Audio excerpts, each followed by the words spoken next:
If you've been following the Gaza war, you might have come across the term Axis of Resistance. This network of allied militias spanning from Lebanon to Yemen is the product of decades of effort by Iran's political elite. What unites them is their shared goal, driving the U.S. and its allies out of the region for good. Even the legendary statesman Henry Kissinger believed that Iran's motives were rooted in religious ideology. That changed in 2015, when he met an Iranian emissary who explained that there is a more grand strategy at play.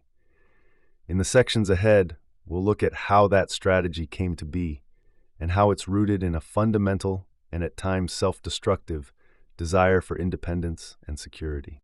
To understand the driving forces of modern Iran, we need to understand how Iran sees itself. In that regard, there are two qualities that have come to define Iran's sense of self. It is both unique and alone. It is unique because it is the only Persian Shia state in a region dominated by Arab and Turkic Sunni powers. This also ties into why Iran feels alone in the world, but its sense of grandeur and vulnerability goes back to the Safavid dynasty, which lasted from around 1501 to 1722. During this period, a distinctly Persian Shia identity emerged, designed to differentiate Iran from the Sunni Ottoman Empire to the west and the Mughal Empire to the east. Safavid kings enforced Shi'ism as the state religion, and for a while they achieved imperial power, but their subsequent fall in the 18th century ushered in a long era of instability and foreign meddling. In the 19th and 20th centuries, Iran faced two different empirical east-west threats: Russian expansion on the one side and British ambitions on the other. Iran survived in part because these two forces could not agree on how to divide it, allowing Tehran to play them against each other. During this time, Iran learned some hard lessons. If it was going to survive and remain sovereign, it needed to create a stronger state. So in 1906 came the Constitutional Revolution, led by an unlikely coalition of merchants, intellectuals, and clerics. They created the region's first constitution with an aim to limit monarchy, establish rule of law, and safeguard independence. But a constitution alone isn't enough.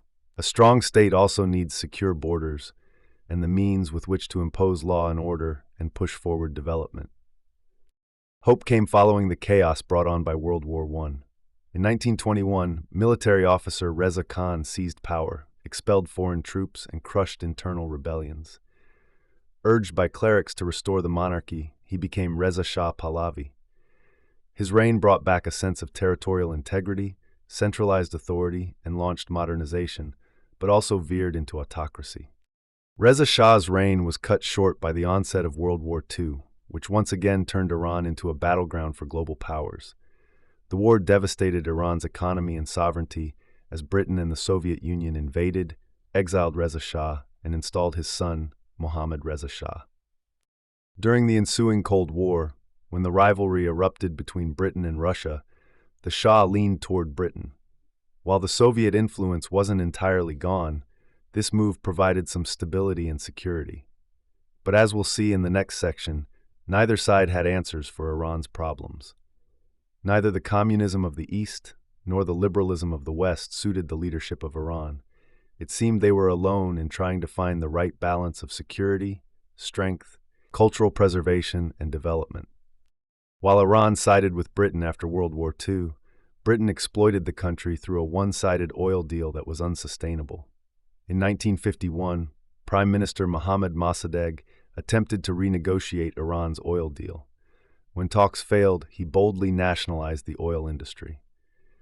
This dramatic move alienated Britain and the United States while inadvertently boosting communist influence at home.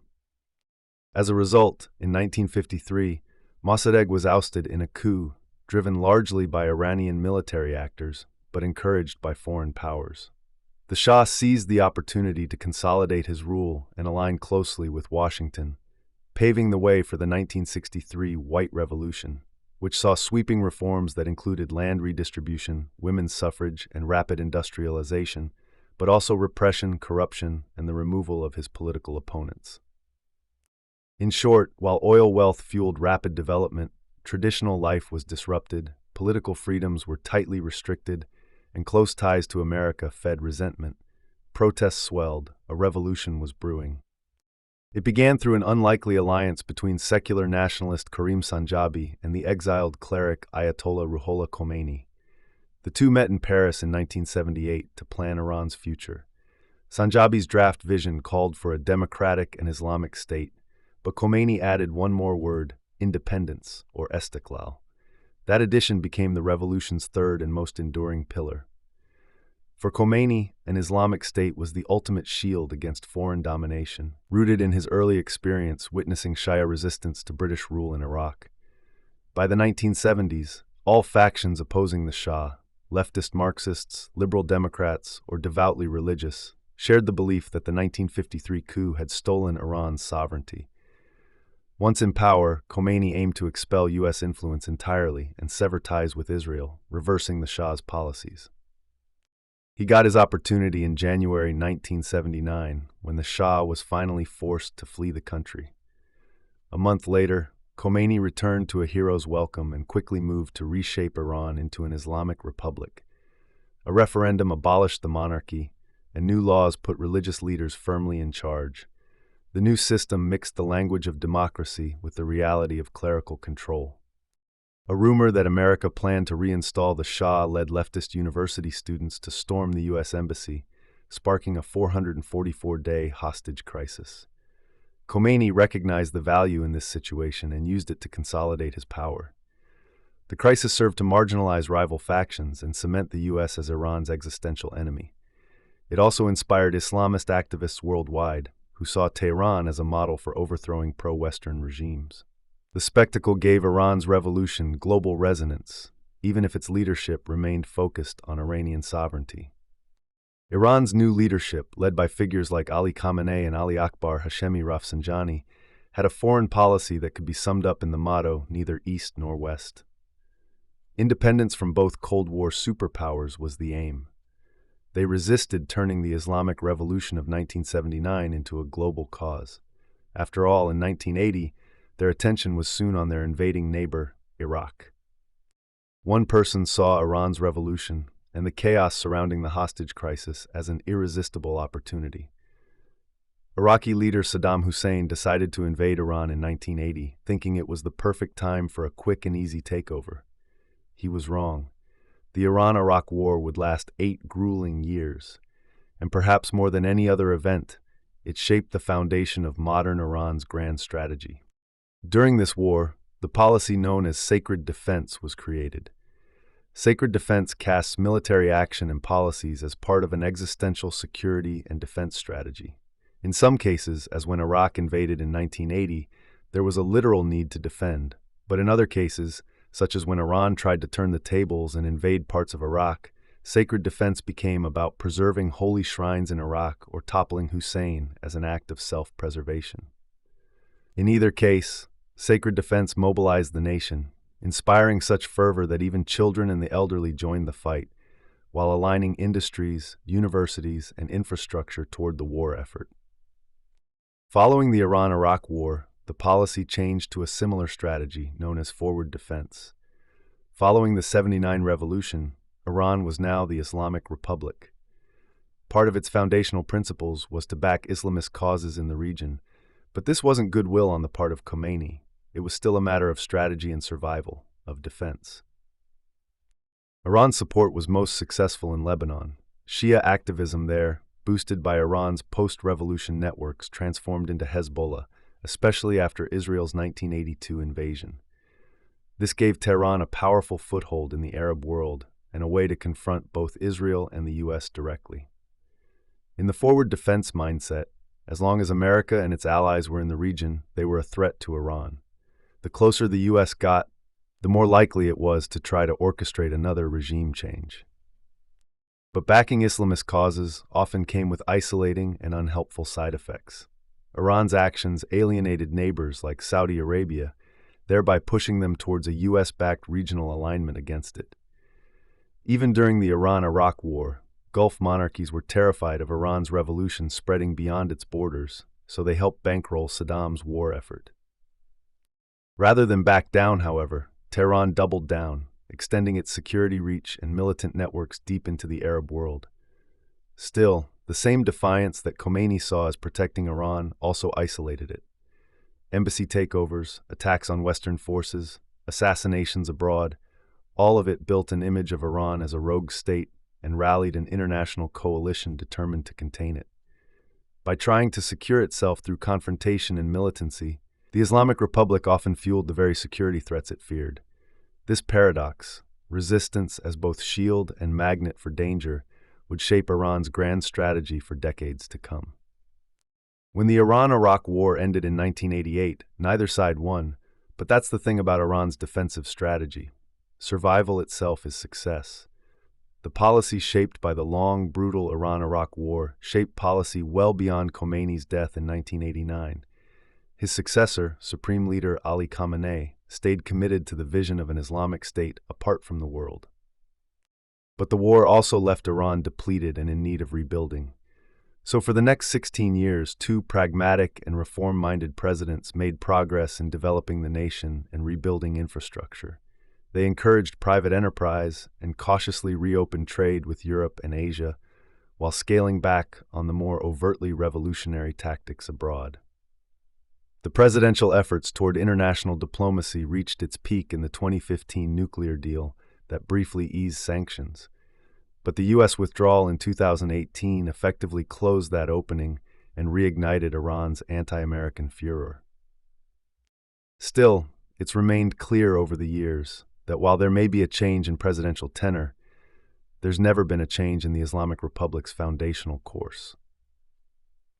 Forward defense has remained the grand strategy, and it was readily apparent following the Arab Spring in 2010. While there was upheaval across the Middle East, Iran's focus was Syria, a longtime ally and key link to Hezbollah. When protests erupted against Syrian President Bashar al-Assad in 2011, Iran saw a direct threat to their strategy of keeping dangers far from its borders. Iran deployed troops, Hezbollah fighters, and Shia militias, framing the war as defense of holy sites and national security. Another threat arose in 2014 in the form of the Islamic State for Iraq and Syria, better known as ISIS. With its anti-Shia brutality and the very real danger of their taking over Iraq, fighting ISIS had so much domestic support that Iran even coordinated indirectly with the U.S. in their military efforts. Iran's involvement in Syria also resulted in a strategic partnership with its old nemesis, Russia. Iran went on to provide drone and missile support for Moscow's war in Ukraine. But Tehran also benefited from joint trade projects and a sanctions-resistant corridor from the Black Sea to the Arabian Sea. Meanwhile, Iran's network of militias continued to grow. In Yemen, Iran armed and trained the Houthis, who by 2020 controlled Sana'a and threatened both Saudi and Emirati cities. By mid-decade, Iran's influence extended to Baghdad, Beirut, Damascus, and Sana'a, underpinned by a growing missile arsenal for deterrence and proxy empowerment. Missile strikes on U.S. bases in Iraq and on Israel demonstrated their capability. Recently, Iran's proxy network has united fronts from Lebanon to Gaza under an anti-Israel mission, stalling Saudi-Israeli normalization and raising Iran's standing among Palestinians. Given the lack of young people at home, Tehran needs the young soldiers abroad and has recruited tens of thousands from Iraq, Yemen, Gaza, and Afghanistan into groups like the Fatimiyun Brigade and Popular Mobilization Forces. Iran's grand strategy has essentially created a transnational Shia security network, which allows Iran to project power without overextending its own population. For Tehran, the goal is survival and gradual expansion, not outright victory. It was Henry Kissinger who once observed that the guerrilla wins if he does not lose. Iran's forward defense strategy has made strides over the past couple decades in increasing its influence in the region. However, it always comes at a cost. While the hardliners may believe that isolation is forever part of Iran's identity and that militant aggression is necessary for survival, this hasn't inspired Iranians with hope for the future. In the 1990s, Iranians voted for presidents who favored pragmatic and reformist approaches that promised a freer, more civil society. When a hardliner president won in 2009, belief that the election was rigged ignited the Green Movement protests that resulted in a violent crackdown by the state. There has been more dissent since then, including the 2022 protests following the death of Mahsa Amini, a 22-year-old woman who died from injuries brought on by the morality police, who arrested her for improper observance of the hijab.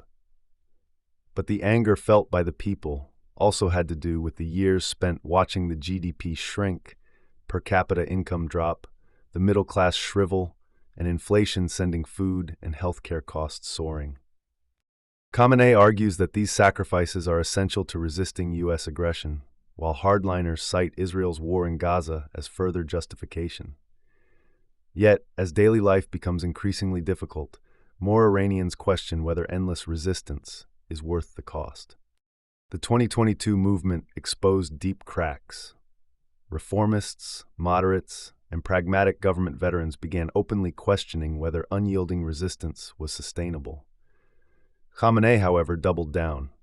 He saw the protests not as a rejection of his vision, but as more evidence of Western interference.